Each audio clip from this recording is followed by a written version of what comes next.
Cette semaine à Expressart, je vous introduis à l'ombre et la lumière. Alors j'espère que vous avez votre petit pastel blanc ainsi que votre carton noir et suivez-moi. Alors pour aujourd'hui, on travaille ces objets, les souliers et le chapeau melon, toujours avec notre petit pastel blanc. J'attire votre attention sur la lumière parce que c'est l'étude qui débute au niveau de l'ombre et de la lumière. Alors, j'ai placé le soleil, en quelque sorte, de façon à éclairer des endroits très précis sur mes objets qui sont noirs. En fin de compte, les objets vont vous paraître grisâtres et non pas un noir profond. J'attire votre attention ici sur le côté du chapeau. C'est pas tout à fait noir, c'est plutôt gris et c'est pas tout à fait blanc non plus. Alors, si on utilise le mot gris, on va se comprendre davantage. Les objets sur la table comportent aussi des ombrages. Alors, je reviens avec les termes précis de l'ombre. Alors, sous le soulier, sous l'objet, l'ombre s'appelle l'ombre portée, donc ça porte l'objet.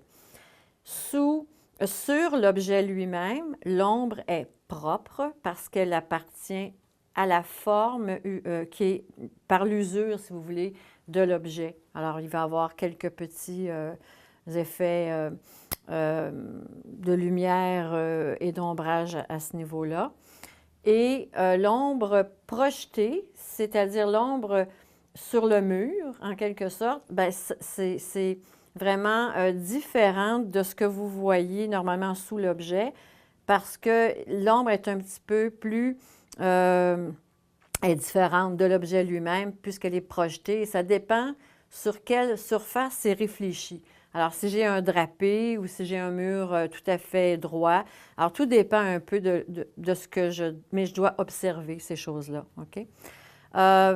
Important, lorsque vous faites une étude de ce genre-là, de placer une lumière à 45 degrés latéral pour vraiment bien saisir l'aspect ombre et lumière sur l'objet. Très important de fermer les autres sources de lumière aussi autour de vous. Fermer les stores, le plafonnier de la cuisine. Et lorsque vous placez des objets comme ça sur une table, bien, arrangez-vous pour ne pas avoir à défaire votre montage régulièrement. Donc, peut-être pas sur la table de salle à dîner. Petit conseil, ça arrive souvent qu'on doit déplacer nos choses et puis on ne se souvient pas des placements exacts au préalable. Alors, le petit pastel blanc, bien, je vais vous montrer tantôt comment l'utiliser.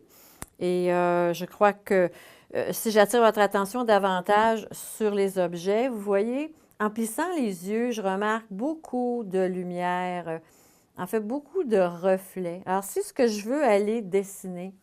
Je ne veux pas faire l'objet lui-même, je veux faire un petit peu comme on a vu en négatif, mais pas tout à fait. C'est que mon œil concentre sur les éclats pour que je puisse très bien saisir la lumière. Parce qu'en fin de compte, la lumière, on la voit tout le temps.